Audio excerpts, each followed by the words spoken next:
Aşağıda görmüştük zaten. Burada bu leylekleri görünce artık hiç durmayız, hep gezeriz diye düşünüyoruz. Gül'ün tarladan evlerimize yaptığı yolculuğun son noktasındayız.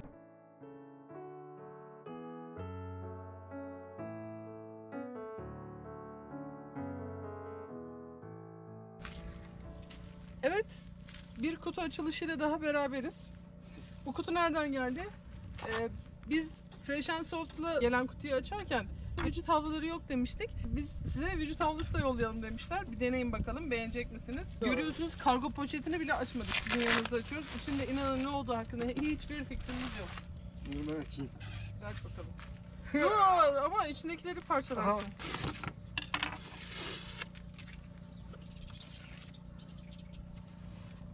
Tersinden açtık biraz ama.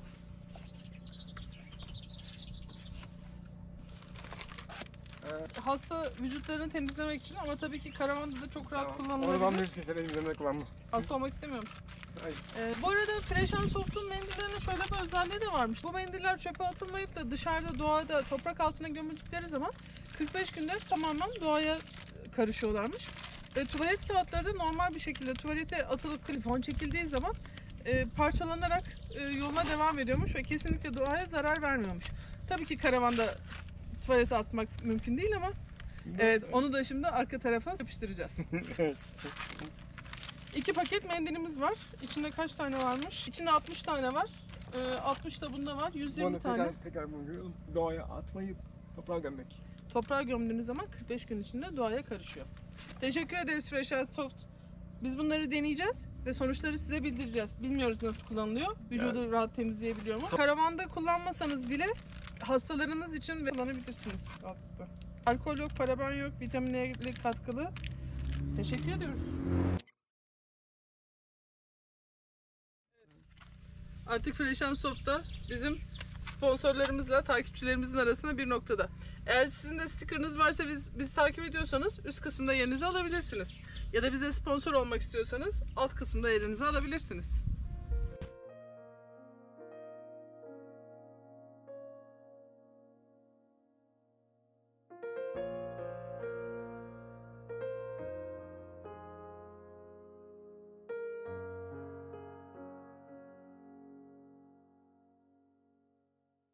Burası 10 katlıymış. Şimdi asansörle 10. kata kadar çıkacağız. Oradan aşağı ineceğiz. Ya bu Isparta'nın kültürünü anlatan bir şey. Yani halıyla, gülüyle, kilimiyle Isparta'nın yani kültürünü anlatıyor. Buyurun. Sen. Tamam, sağ ol. Müze 10 katlıymış. Normalde dolaşa dolaşa çıkıp dolaşa dolaşa inmek gerekiyor. Ama bize birazcık kıyak yaptılar. Biz şimdi 10. kata çıkacağız. Ya benim durumum yüzünden ama. Haluk'un durumu yüzünden bize iyilik yaptılar ama esas iş bana yaradı. Çünkü Haluk zaten yukarı çıkarken hiç rahatsız olmuyor. Bu arada güzel bir asansör var. Pardon da böyle güllerin arasından, camlardan dışarı bakarak yukarı çıkıyoruz. Isparta'nın her yeri gül zaten. Güllerin arasından canım koşarak koşarak gel bana gel.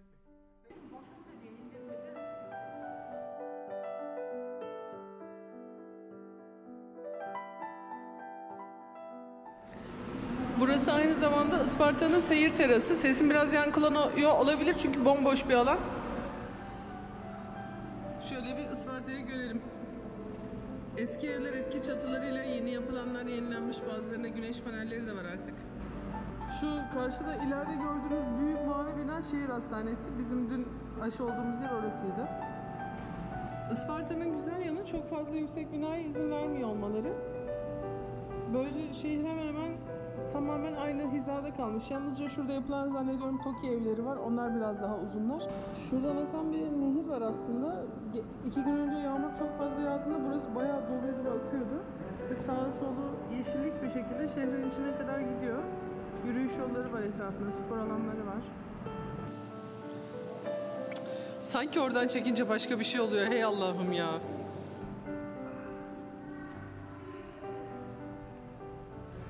Selçuklular Anadolu'yu ilk fethettikleri zaman Türkmenler bu bölgeye yerleşmiş Ve Isparta'da yün halılar dokumaya başlamışlar.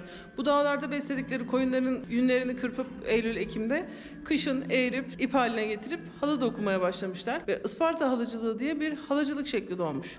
Genelde yünleri kırpma işini ve yünler kırpıldıktan sonra onları yay denen aletlerle inceltme işini erkekler, daha sonra bunları yumaklar haline getirme işini ve halı dokuma işini de kadınlar yapıyorlarmış. Yani tam bir işbirliği içindelermiş. Ve kendi ruhlarını, kendi desenlerini ortaya katarak burada halılar dokumaya başlamışlar. Şu halı desenleriyle beraber bizim evde kullandığımız halının aynısı. Serpme Osmanlı modeliymiş. Evet, demek ki bizim halılar da Isparta'ymış, haberimiz yokmuş.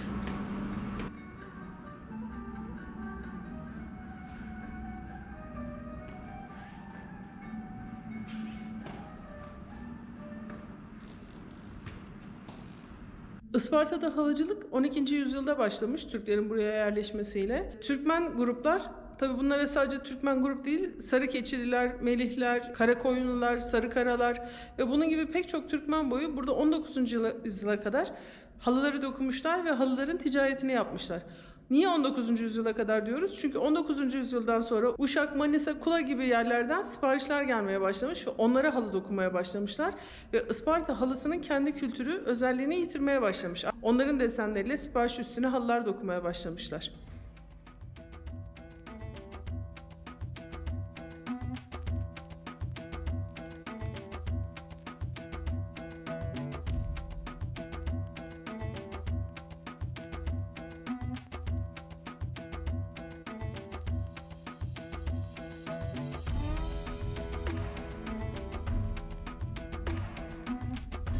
Ahmet Aksakal, Ispartalı bir sanatçı. 1934 yılında burada doğmuş. Isparta halıcılığının farklı bir boyutunu ortaya çıkartmış. Portre sanatçılığı. Pek çok ünlünün portrelerini yaparak yurt dışına yollamış. Tamamen sanatsal halı dokumaları yapmış, çalışmış. Bu da Çanakkale Savaşı Şehitleri adına yapılmış bir halı. Baskı gibi dursa da aslında dokumalar.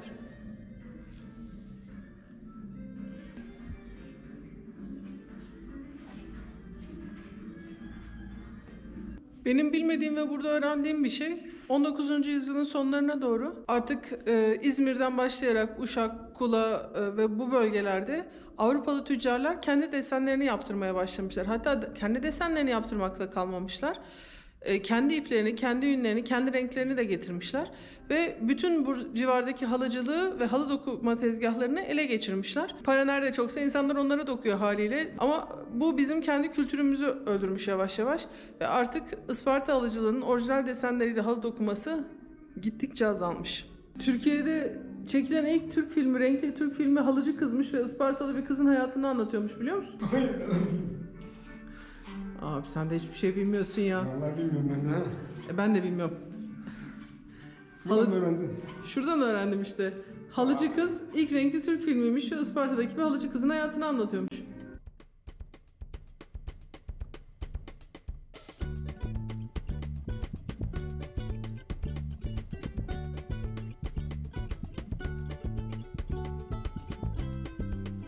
Isparta'nın tabii ki sadece halıları yok. Bir de gülleri var. Isparta gülünün özelliği pembe olması ve çok narin bir gül. 40 derecenin üzerinde sıcaklık istemiyor. 15 derecenin altında sıcaklık istemiyor. %70 nem istiyor. En fazla %60'a düşsün ama %70'in üstüne çıkmasını istiyor. Yılda bir kere çiçek açıyor ve inanılmaz güzel bir kokusu var. Aslında normal bizim bildiğimiz güller gibi böyle kat kat katmerli değil. Hafif katmerli, daha yalın yapraklı bir çiçek ama kokusu inanılmaz güzel. Sence bizim ruhumuzda yörüklük olabilir mi? Kesin. Çünkü yörükler kendi evlerini sırtlarında taşıyan tek aşiretlermiş. Yani bir sıkıntı var. Evimiz bizi taşıyor. Yani bizimkini evimiz taşıyor çünkü biz tembeliz. Şu karşıda gördüğünüz bir yörük çadırı örneği. Yörük çadırlarının özelliği keçi kılından yapılmış olmaları. Keçi kılının özelliği biraz ağır olması ve taşıması zor olmasına rağmen börtü böceği içine geçirmemesi ve yağmuru da içine geçirmemesiymiş. Yanması çok zor oluyormuş. O yüzden yörükler bunları kullanıyormuş. Aslında tam olarak yörük çadırı denmesinin sebebi yörüklerden çıkmış olması. Anadolu'da pek çok yerde pek çok insanın kullandığı bir çadır bu. Biz leyleği havada görmüştük zaten. Burada bu leylekleri görünce artık hiç durmayız, hep gezeriz diye düşünüyoruz. Seneye görüşürüz. Isparta genel olarak yeşil bir şehir. Burası bir sokak arası. Her tarafta ağaçlar. Evlerin bahçelerine meyve ağaçları. Kirazlar olmuş. Çok fazla ceviz ağacı gördüm. Ve işte sokak arasında bir kilise. Bu arkamda gördüğünüz Ayapanya Kilisesi 1750 yılında Ortodoks Kilisesi olarak yapıldığı tahmin edilmekte. Ama bunun haricinde hiçbir bilgi yok ve kendi kaderine terk edilmiş bir kilise. İçeri girmek de yasak şu anda. Sadece dışarıdan şöyle bir çekim yapabileceğiz.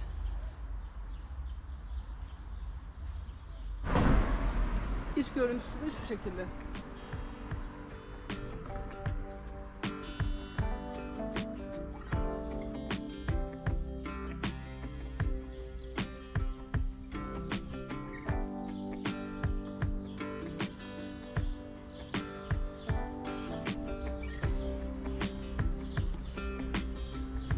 Gençler de merak etmişler içiyor mu?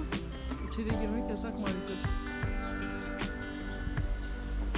Firdevs diye bir vali varmış burada. O buraya bu Firdevs Bey bedestenini yaptırmış 1561 yılında. Tabii ki kendi keyfinden değil. Kanuni Sultan Süleyman Mimar Sinan Camisi'ne gelir elde edilmesi için bu bedestenin yapılmasını istemiş. Firdevs Bey de bunu yaptırmış. Daha önceleri kurşunmuş tavanı ama sonra tadilat görmüş ve o kurşun olan tavan ahşap tavanla değiştirilmiş. Şimdi girip içeri bakacağız bakalım. Biraz etraf gürültülü olduğu için çok net size sesimi duyuramıyor olabilirim. O yüzden ağzımızın içine soktuk ama kamerayı kusura bakmayın.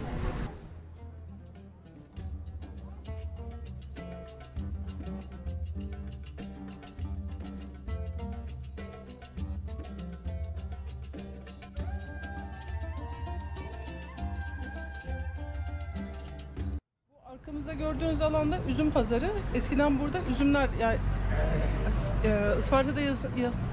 Isparta'da yetişen üzümlerin ticareti yapılırmış eskiden burada. Bugün konuşamıyorum benim. Bugün bir konuşma özürlü oldum. Şimdi tabii artık üzüm ticareti yapılmıyor ama hala adı üzüm pazarı olarak geçiyor.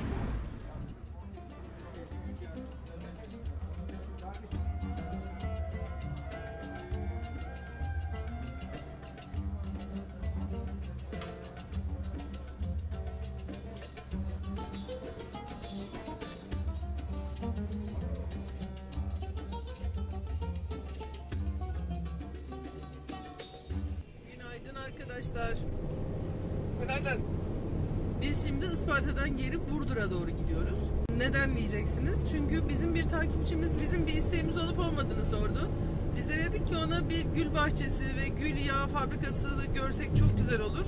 Tesadüfe bakın ki onların kendilerinin bir gül bahçesi varmış. Ve köylerinde muhtar bugün doğal yöntemlerle damıtma yapacakmış. O yüzden sabahleyin geldiler, bizi aldılar. Şimdi onların köylerine doğru gidiyoruz. Köyleri Burdur Gölü'nün karşı tarafındaymış. Demin çekememiştim, şimdi çekeyim sizi. Teşekkür ederiz. Takipteyiz. Devam edelim o zaman. Devam. Tamam, oldu. Isparta her şeyden öte gülleriyle meşhur biliyorsunuz ve güllerin de burada en çok yetiştiği iki tane yer var. Bir tanesi Ardışlı Köyü, bir tanesi de Güneykent. Şimdi biz Ardışlı Köyü'ne geldik. Takipçilerimizle birlikte onların evinde misafir olacağız. Ve ondan sonra muhtarın yerine gideceğiz. Orada doğal, eski geleneksel damıtma yöntemini öğreneceğiz. İşte burası onların evi. Önlerinde gül bahçeleri. Karşıda Burdur Gölü ve arkasında Burdur. Şimdi önce gül toplama dersi alıyoruz. Güller nasıl toplanıyor? Şöyle tutuluyor. Hı. Şöyle kırılıyor. Ha, dibinden. Evet, Tamam. bunun en tehlikeli şeyi, içinde arı varsa elinize arı sokar. Peki. Gül hasat zamanı bitti diyorsunuz. Bitti. Bize biraz gül hakkında bilgi verir misiniz? Saat kaçta toplanır, nasıl toplanır, özellikleri nedir? Gül tamamen endüstriyel gül, süs bitkisi değil, yağ çıkarılan. Gül yağını endüstride ağırlıklı ilaç ve kozmetikte kullanılmakta. Sabahleyin saat 5 gibi gül toplamaya başlanır. Ondan sonraki verim güneşten dolayı yapraklardaki yağ oranı azaldığı için fabrikalarda pek rağbet görmeyen bir toplama şeklinde. Mayıs ayının başında başlayıp Mayıs ayının sonunda da hasat biter. Bu yıl çok düşük bir dönem yaşadık. 15 gün gibi bir sürede bitti. Geçen yıllara göre %50 oranında hasatta kaybımız var. Bu da işte küresel ısınmalar, iklim değişikliklerinin sebep olduğu şeyler. Burdur Gölü'nün kurumasında tabii. Burdur Gölü'nün kuruması. Dalga seslerini duyabiliyorduk. Biz yürüyerek gölün kenarına ulaşabiliyorduk ama şu anda gölün kenarına ulaşmak da çok zor. Bataklık oldu oralar.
Şimdi biraz gül topluyoruz.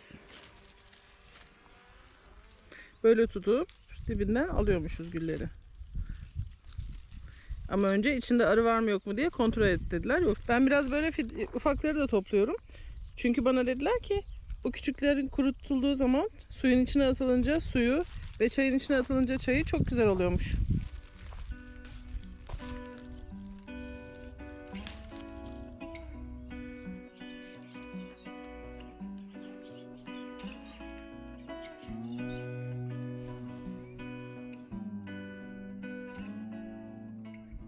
Oktay Bey ve Fatoş Hanım'ın evinin bahçesindeyiz. Kahvaltıya davetliyiz. Hoş geldiniz. Bütün dostları bekleriz. Güllerimiz toplandı zaten. Teşekkür ederiz. Çok sağ olun. Bahçede harika bir bayağı serpme kahvaltı olmuş bu yani. Çok güzel. Afiyet Teşekkür olsun. ederiz. Çok sağ olun. Arkadaşlar şimdi Oktay Bey bizi çevredeki bir fabrikaya getirdi. Gül yağı fabrikası burası. Tabii ki gül zamanı gül yağı. Diğer zamanlarda da diğer endemik bitkilerin, zambakların, lavantaların yağları çıkartılıyormuş burada. Biberiye gibi bitkilerin. Normalde girilmiyordu. Özel izin aldılar bizim için. Özel izinle gireceğiz. Tabii ki sizi de sokacağız. Beraber gezeceğiz. Hadi beraber gezelim. Bu arada burada şöyle bir durum var. Burada telefon kullanmak, fotoğraf çekmek kesinlikle yasakmış. Ama gezeceğiz işte. Tarlada toplanan güller ilk önce buraya geliyor. Çuvallarla. Ve kantarlarda tartılıp kiloyla içeriye alınıyor. 800 ile 1 ton arası bir kazan ayarlıyoruz. O şekilde buradan kazan kazan basılı yerine yolluyoruz.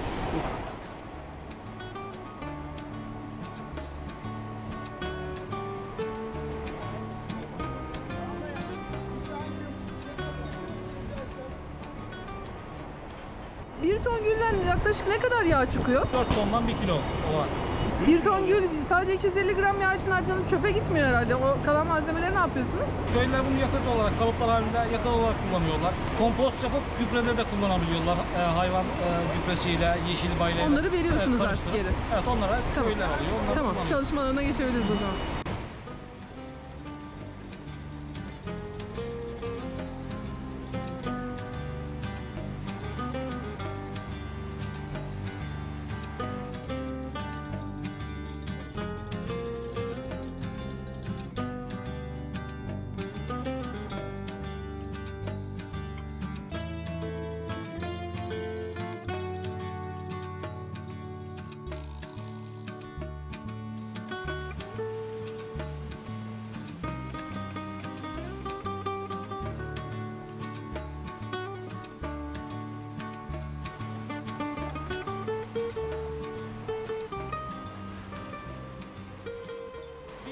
Günse 3 ton su basılarak o şekilde yaklaşık 2 saat 45 dakika, 3 saat civarı Bu bizim evdeki kaynamıyor. düdüklülere benzeyen bir makine galiba. Aynen öyle. Distilasyon suyuyla buharlaşıyor.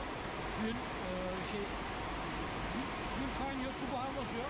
Yukarıda soğutma sistemimizde tekrar soğuyor. O buhar suya dönüşüp aşağıda ayrışma kaplarında ayrıştırıyoruz.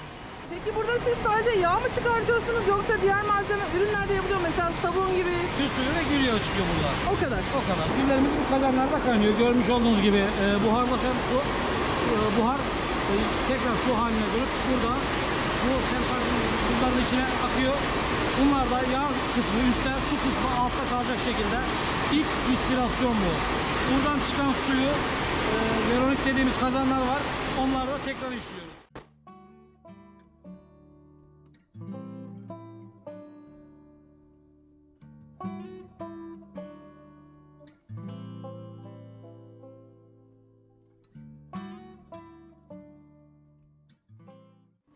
Ürün bu. En son bu. Bir tondan çıkan bu yani. Bundan biraz daha fazla olur. Ha, 2 katı kadar var. Bir tondan çıkan yağ şu kadar bir şey oluyor. Yani. Aynen.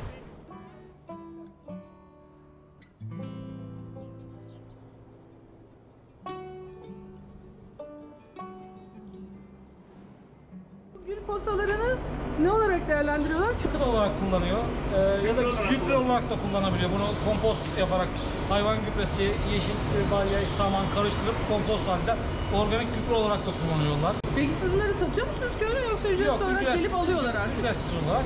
Dibine kadar her şey bitiyor yani. Hiçbir Evet. şey kalmıyor gülden Evet. geriye. Sebat Gülü 1985 yılında Hasan Kınacı tarafından, patronlarımızın dedesi tarafından kurulmuş. Türkiye'nin, dünyanın da diyebilirim en büyük tesis gül yağı tesisi, gül yağı işleme tesisi firma. Gül fiyatları sezon bitiminden sonra gene tüm patronlar tarafından belirleniyor. Biz ortalama gül bittikten 3-4 ay sonra bu belirlenir. Ve standart olur. Yani Siz gül ürünlerini verirken ne kadara verdiğinizi bilmiyorsunuz. bilmiyoruz. Şu anda kaç kuruştan, kaç liradan gül alındığını bilmiyoruz. Ürünü teslim ettik, ürünler işlendi. Bir bölümü mamule, bir bölümü yarı mamul şeklinde depolarda. Onları değerlendirdikten sonra fiyatlar belirleniyor. Bize de o şekilde fiyat takdim ediliyor. Tamam, teşekkür ederiz Oktay Bey size de. Sabahleyin tarlada gülleri topladık. Ondan sonra tabii ki başka firmalardan gelen gülleri gördük. Kamyonlarla indik gül yağı fabrikasına. Gül yağında tartıldılar, alındılar içeriye. Kazanlarda imbiklerden geçirildiler, yağları çıkartıldı. Orada yağları çıkartıldıktan sonra da gülhaneye getiriliyorlar. Ve gülhanede kozmetik ürünlerde ve diğer ürünleri yapımında kullanılıyorlar.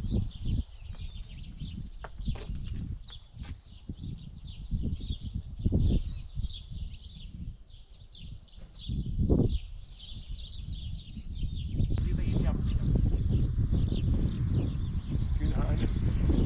Ben bir ceviz ağacıyım Gülhane farkında. Gül'ün tarladan bizim evlerimize yaptığı yolculuğun son noktasındayız. Gülhanedeyiz şimdi.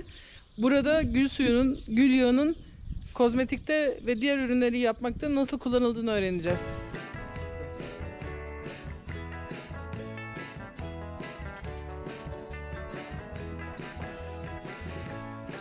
Arkadaşlar keşke kokuları da çekebilseydim. Keşke. O kadar güzel gül kokuyor ki burası. Burada neler üretiyorsunuz? Gül kozmetiği adına ürettiğimiz Gülhane markası altında 5-6 kalem ürünümüz var. Tamamen doğal aromatik yağlar, bitki suları ve kozmetik ürünler. 85 çeşit yağ ve 6 tane hidrosolden oluşuyor. Eglantin serisi. Burada kremlerimiz var. Kendisi üretip, kendisi tarladan alıp, kendisi işleyip, kendisi şişeleyip satan firma yok. Bunu yapan tek firmayız. Onun için Tamamen entegre bir tesis diyebiliyoruz sizin için. kesinlikle. Burası kozmetik dolum tesisimizin olduğu kısım. Karşı tarafta perdenin arkasında üretim kısmımız var.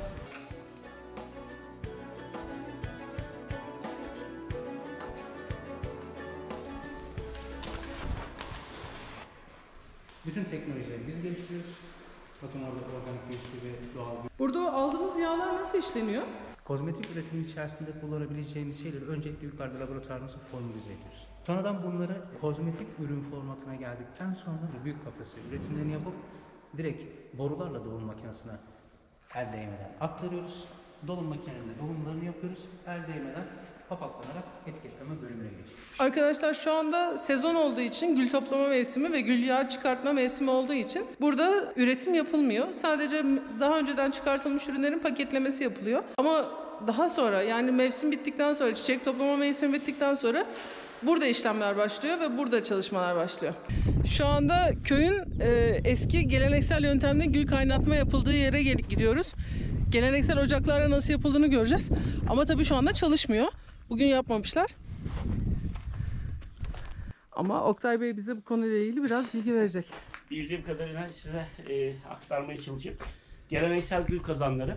Uzun zamandır geleneksel yöntemle gül kaynatılmıyordu. Fakat bu işin ticari boyutunun dışında turizm boyutu da olduğu için geleneksel kaynatma yöntemlerini de göstermek babına böyle çeşitli arkadaşlar kendileri kazanlar kurdular.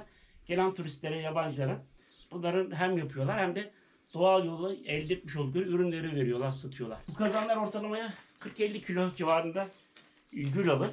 40-50 kiloda gene su konulduğu zaman şu kazana mesela konulduğunu düşünün. Bu sökülmüş bir kazan. Kafası burada kapatılıyor. Şu kapak. Şu kapak. Etrafı çamurlu bezle şu şekilde sarılıp altında ocak yanmaya başlıyor. Bu da bir nevi düdük görevi görüyor yani. Evet. Buradan buharlaşan, gülle birlikte kaynayıp buharlaşan buhar diyeyim. Yani buharlaşmadan dolayı dışarıda şurada görmüş olduğunuz çıkış var. Hı hı. Bu çıkışlar arka tarafta havuza gelir.